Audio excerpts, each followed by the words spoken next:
அஸ்ஸலாமு அலைக்கும் friends, welcome to சீனிஸ் recipes. இது வரைக்கும் நம்ம சேனலை சப்ஸ்கிரைப் பண்ணாதவங்க கீழே இருக்க ரெட் கலர் சப்ஸ்கிரைப் பட்டனை கிளிக் பண்ணுங்கள். எல்லா நோட்டிஃபிகேஷன்ஸும் உடனே கிடைக்கிறதுக்கு பக்கத்தில் இருக்க பெல் பட்டனை கிளிக் பண்ணுங்கள். மேலே இருக்க ஆல் பட்டனை கிளிக் பண்ணுங்கள். இன்றைக்கி நம்ம புது வகையான ஸ்வீட் தான் பார்க்க போகிறோம். ஈது ஸ்பெஷலாட்டு நம்ம இன்றைக்கி ஒரு ஃப்ரூட் வச்சு ஸ்வீட் பார்க்கலாம். நான் இன்றைக்கி மாம்பழம் தான் வாங்கியிருக்கேன். மாம்பழத்தை வச்சு எப்படி ஒரு அல்வா செய்யலாம் அப்படிங்கிறத இந்த வீடியோவை ஸ்கிப் பண்ணாமல் கடைசி வரைக்கும் பாருங்கள். நான் மாம்பழத்தை நல்லா கழுவி எடுத்துருக்கேன்.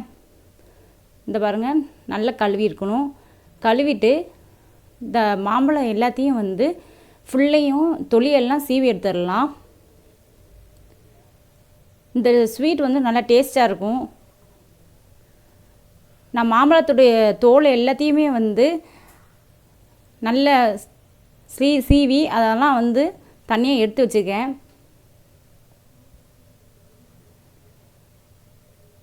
நல்ல இந்த ஸ்வீட் செய்கிறதுக்கு நல்லா இனிக்கிற பழமாக எடுத்துக்கோங்க. இந்த பாருங்கள், நான் எல்லா மாம்பழத்துடைய தோலையும் சீவி வச்சுட்டேன்.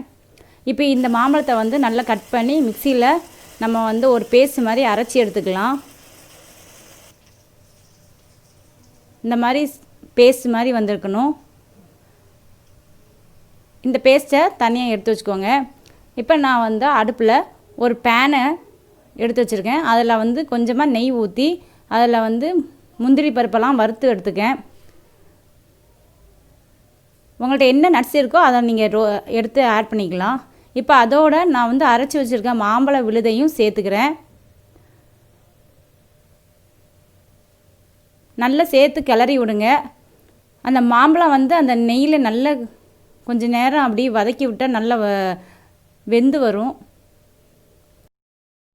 நீங்கள் இதில் கிஸ்மிஸு, பாதாம் இந்த மாதிரி என்ன நட்ஸ் இருக்கோ அது கூட ஆட் பண்ணிக்கலாம். இதில் நான் ஒரு 3 டேபிள் ஸ்பூன் சுகர் ஆட் பண்ணுறேன். நீங்கள் உங்களுக்கு தேவையான அளவு நீங்கள் சீனி இதில் ஆட் பண்ணிக்கோங்க. நல்ல இனிக்கிற மாம்பழமாக இருந்துச்சுன்னா நம்ம சுகர் கம்மியாகவே ஆட் பண்ணிக்கலாம். இப்போ இந்த சுகரை நல்லா மிக்ஸ் பண்ணி விடுங்க. அதோடு நான் காய்ச்சி ஆற வச்ச பால் ஆட் பண்ணிடுறேன். இதை நல்லா அந்த மாம்பழத்தோடு சேர்த்து நல்லா மிக்ஸ் பண்ணி விடணும். மாம்பழத்தை நல்லா அந்த பாலோடு நல்லா மிக்ஸ் பண்ணி விடுங்க. அது ஒன்று போல் சேர்ந்து வெந்து வரணும்.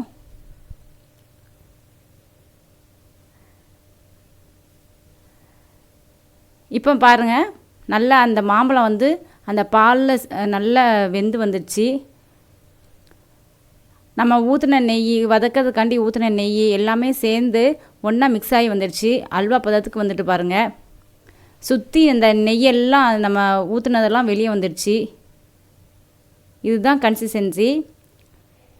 இப்போ இந்த மேங்கோ அல்வா ரெடி ஆயிடுச்சு. இது இறக்குறதுக்கு முன்னாடி ஒரு டேபிள் ஸ்பூன் நிறைய சுற்றி நெய் ஊற்றிக்கோங்க. நல்ல மணமாக இருக்கும். நீங்கள் உங்கள் வீட்டில் ட்ரை பண்ணி பாருங்கள். நல்லா டேஸ்ட்டாக இருக்கும் இந்த மாம்பழம் அல்வா. இந்த ஈது ஸ்பெஷலாட்டு உங்கள் வீட்லேயும் நீங்கள் செஞ்சு பாருங்கள். மாம்பழம் அல்வா ரெடி ஆயிடுச்சு. நான் மேலே டெக்கரேட்டுக்கு பண்ணுறதுக்காக பாதாம்லாம் கட் பண்ணி போட்டிருக்கேன். இந்த வீடியோ உங்களுக்கு பிடிச்சிருந்துச்சின்னா நீங்கள் லைக் பண்ணுங்கள், ஷேர் பண்ணுங்கள், கமெண்ட் பண்ணுங்கள். மறக்காமல் சீனிஸ் ரெசிபீஸ்க்கு சப்ஸ்கிரைப் பண்ணுங்கள். Eid Mubarak to all of you friends. வேறு ஒரு புதிய வீடியோவில் சந்திக்கலாம். தேங்க்ஸ் ஃபார் வாட்சிங்.